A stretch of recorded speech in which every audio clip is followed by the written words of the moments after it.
Welcome back to the Wealthy Good Life podcast, everybody. Ah, Today, we're going to be tackling something that we know is a big one for a lot of you. yeah, debt.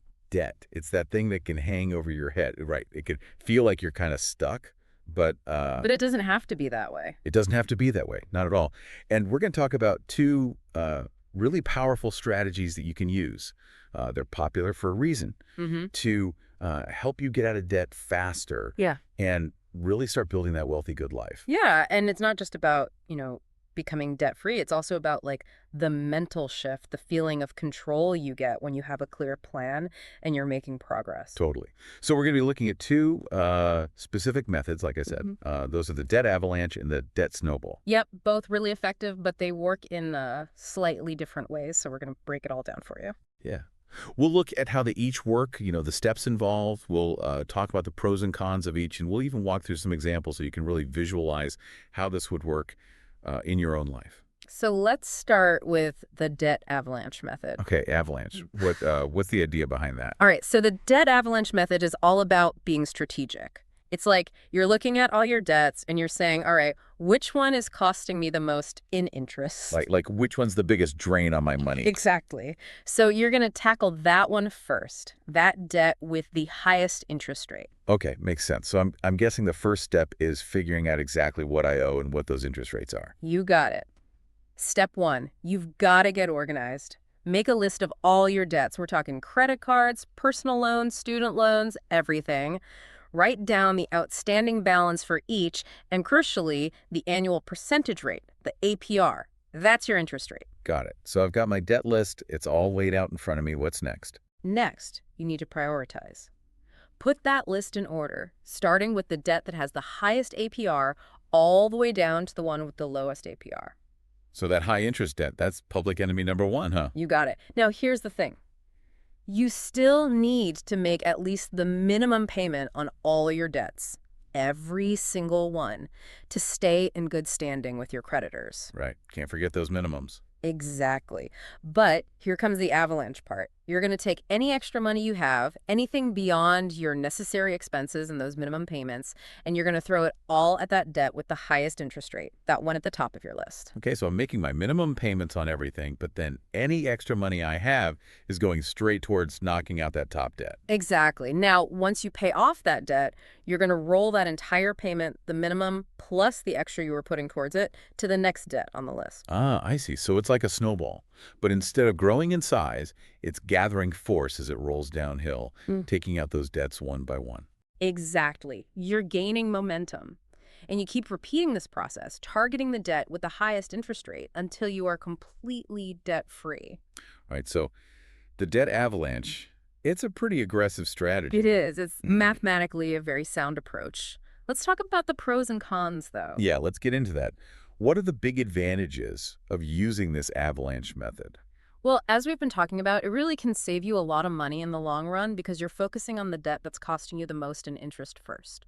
So you're minimizing that interest that's accruing and compounding over time. Which means more money stays in my pocket and less goes to the banks and lenders. Exactly.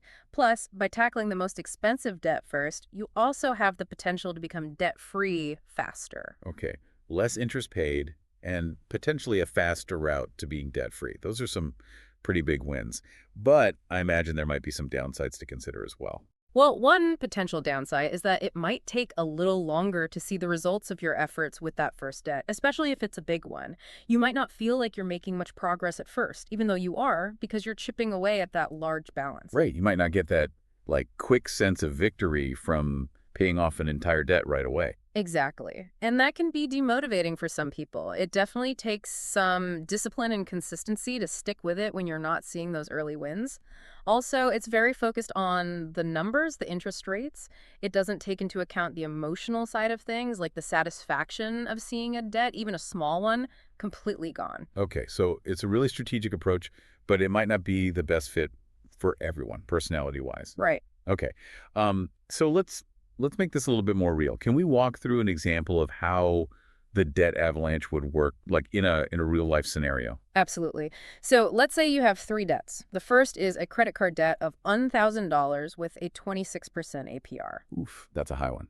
Yeah, credit cards tend to have high interest rates. The minimum payment on that is $50. Then you have a personal loan for $12,850 with a 12% APR and also a $50 minimum payment. And finally, you have a line of credit with a $5,000 balance at 8% APR, again with a $50 minimum payment. All right, 3 debts, different balances, different interest rates. So with the Avalanche method, you would focus all your extra money on that credit card debt first because it has that highest interest rate, 26%. You would still be making those $50 minimum payments on the personal loan and the line of credit, but any extra you have goes straight to the credit card. Makes sense. Tackle that most expensive debt first. Right. Then, once that credit card debt is completely paid off, you would move on to the personal loan, which has the next highest interest rate at 12%.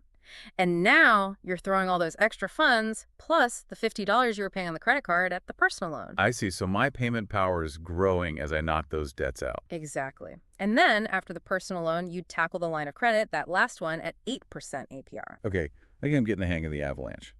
But let's talk about that other method, the debt snowball. What's that all about? So the debt snowball method is a little different. It focuses on building momentum and staying motivated by paying off the smallest debts first, regardless of the interest rate. Oh, interesting. So it's less about saving the most money on interest right away and more about getting those quick wins to stay motivated. Exactly. It's like, okay, let's get some small victories under our belt to keep us going. That makes sense. It can be really tough to stick with a plan if you don't feel like you're making progress, even if you're actually saving money in the long run. Absolutely. It's all about that positive reinforcement. So, with the snowball method, the first thing you'll do is list out all your debts again. But this time, instead of focusing on the interest rate, you're going to arrange them by the outstanding balance, from smallest to largest. Okay, so smallest debt at the top of the list. Yeah. Got it. Then what? Then, just like with the Avalanche method, you're going to make at least the minimum payment on all of your debts. Don't forget those. Okay, so the minimums are a constant no matter which method we're using. Exactly. But any extra money you have available for debt repayment, you're going to throw it all at that smallest debt, the one at the top of your list. The goal is to knock it out completely as quickly as possible. All right, so all my extra funds are going to that smallest debt. What happens when I conquer that one? All right, so once you've paid off that first debt, you move on to the debt with the next smallest balance. But here's where the snowball comes in. Now you're going to take the extra money you were using before, plus the minimum payment you were making on that debt that's now paid off, and you're going to apply all of that to this next smallest debt. Oh, so my payment power is increasing as I go, just like with the Avalanche method, but it's based on the size of the debt I'm paying off, not the interest rate. That's right. You keep rolling those payments over like a snowball getting bigger as it rolls down the hill until all your debts are gone. I love that visual. So let's talk about the pros and cons of the debt snowball. What are the big advantages of this approach? Yeah. Well, I think the biggest advantage is the psychological factor we've been talking about. Seeing those smaller debts disappear relatively quickly can be so motivating. It gives you a sense of accomplishment and forward momentum that can really help you stay on track, especially if you've struggled with debt in the past. Like, okay, I did it. I paid off a whole debt. That can really boost your confidence and make the whole process less daunting. Exactly. And it can be a game changer for people who have maybe tried to tackle their debt before and haven't been successful. Those early wins can really help to solidify good habits and a sense of control. That makes a lot of sense. Besides that motivational boost, are there any other advantages to the snowball method? Yeah, it's also a really simple and straightforward method to understand and implement. You don't need to be comparing interest rates or doing any complex calculations. You just focus on the outstanding balances, which are usually pretty easy to find on your statements. So it's really user-friendly, no need to be a math whiz. Exactly. Plus, like we talked about, that snowballing of payments as you go, it just creates this really tangible sense of progress. Okay, so the snowball sounds pretty great for staying motivated and keeping things simple. But what are the potential downsides to this approach? Well, the biggest downside is that you might end up paying more in total interest over the long term compared to the Avalanche method. Because you're not necessarily targeting the debts with the highest interest rates first, you're essentially letting that interest grow a bit more on those larger, more expensive debts. So it's a bit of a trade-off, right? You might feel like you're making faster progress, but it could cost you a bit more in the end. Right. And in some cases, it might actually take you a little longer to become completely debt-free compared to the Avalanche method.